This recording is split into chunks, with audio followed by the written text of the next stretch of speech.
trying to get before I make noise again. Oh, I managed to get me a connector.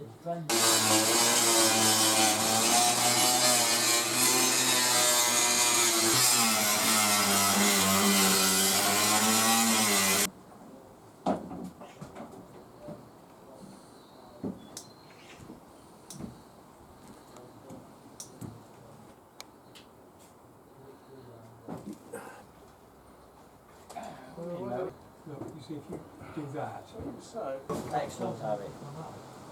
It's working out. I really think there's a trumper, yeah, a bad bit of going. There's an actuating rod that goes through Is that inside of this. Yeah. So now we've got that. this has been retapped I'd here, like to try and find and we've got a steel screw on there, and then the lock goes in there, and we've got to work out what screws we need to hold the lock in.